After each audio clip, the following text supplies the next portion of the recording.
bon, je suis quasiment arrivé à Takayama. Il reste encore une quarantaine de kilomètres, donc on est en plein cœur des Alpes japonaises.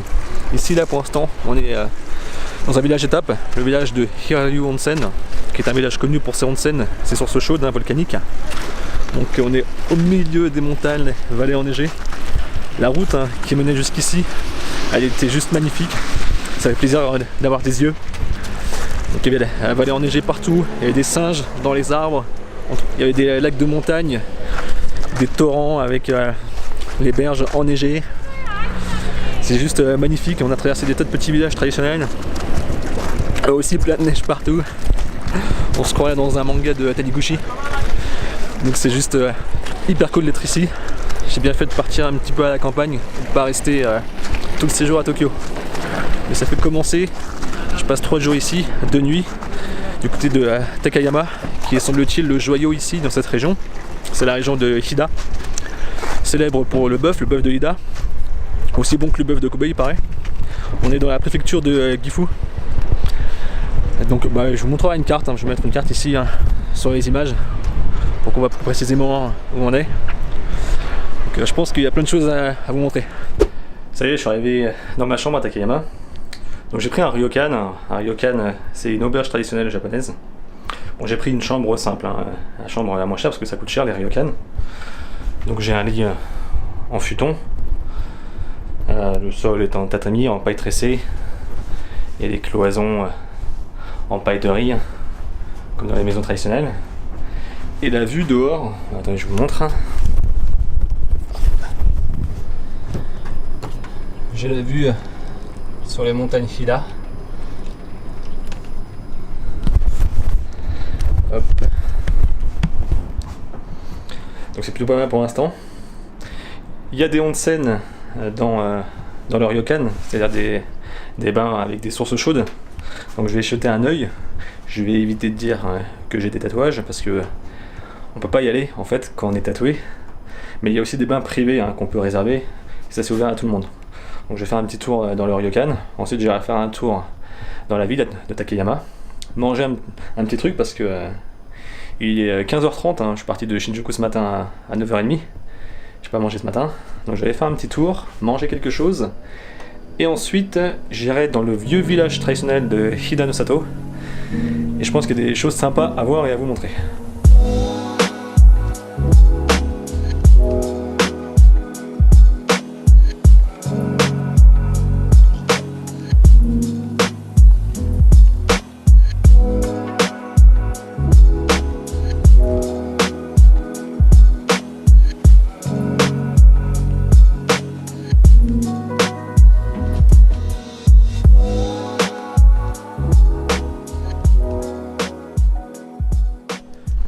Très sympa là, les alentours du ryokan.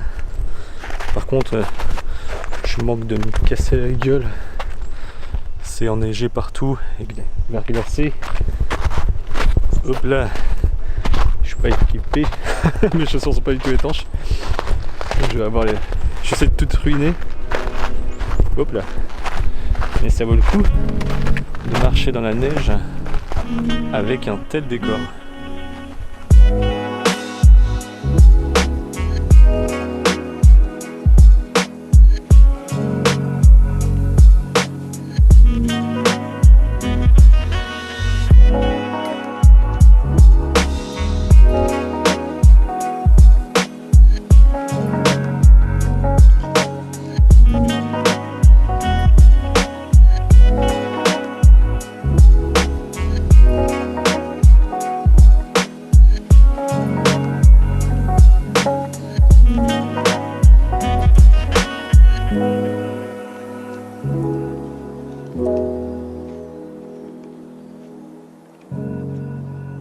Je vais vous dire un petit mot sur la ville de Takayama. Elle est divisée en deux parties. Il y a une ville récente qui est située en contrebas et une ville un peu plus ancienne située sur les hauteurs. C'est là où je loge moi, c'est là où est mon ryokan. Et dans les hauteurs, il y a aussi et surtout ce vieux village traditionnel qui s'appelle Hida no Sato, qui est conservé comme un musée. Il est constitué de vieilles maisons en toit de chaume qu'on appelle les gashozukure en japonais. Ça signifie main jointe. Ça vient de la forme du toit, mais également du fait que traditionnellement, les gens s'entraident pour construire sa maison. Donc là c'est quelque chose qu'il faut venir voir ici à Takayama. Et surtout en ce moment en hiver, il y a des illuminations. C'est ouvert le soir alors qu'à l'habitude c'est fermé. Et c'est bien moins cher. Et ici comme on peut le voir, il y a un lac gelé. Ça a vraiment un charme fou.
Clairement une idée excellente de venir à Takayama et en particulier en hiver et au niveau de ce village de Hidanosato de nuit.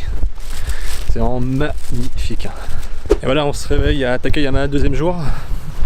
On repart pour une nouvelle virée dans les rues le matin et notamment voir le vieux quartier où on trouve les distilleries de saké.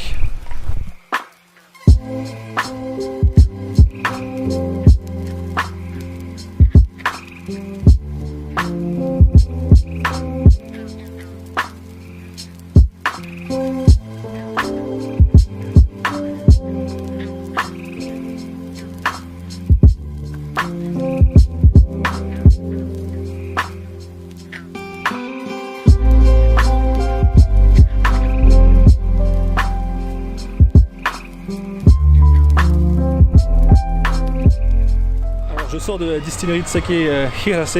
On reconnaît les distilleries à leurs boules faites de cèdre qu'on trouve sur la devanture.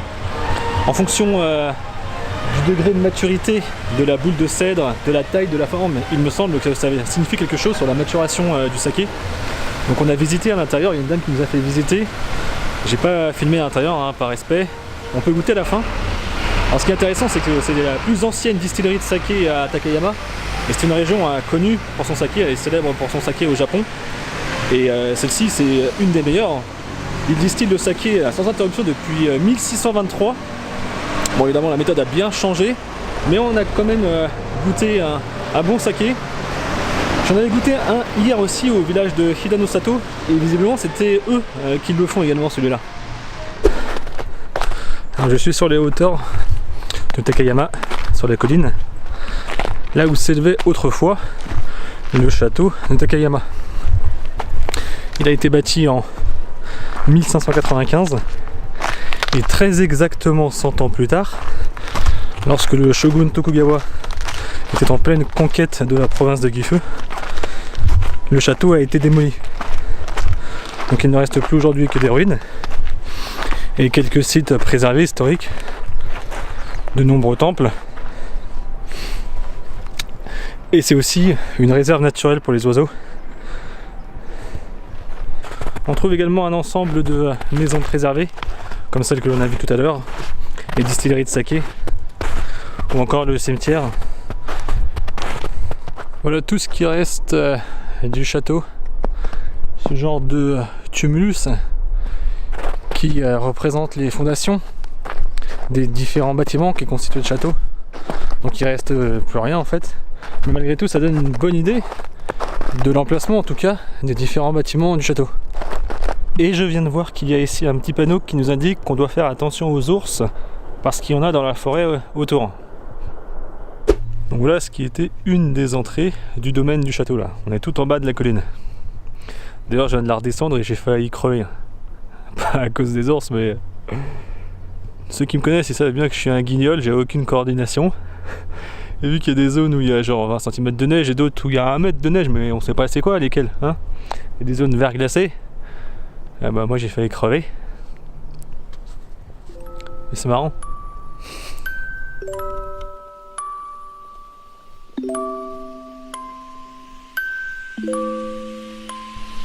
Ça c'est un chemin tout à fait stylé.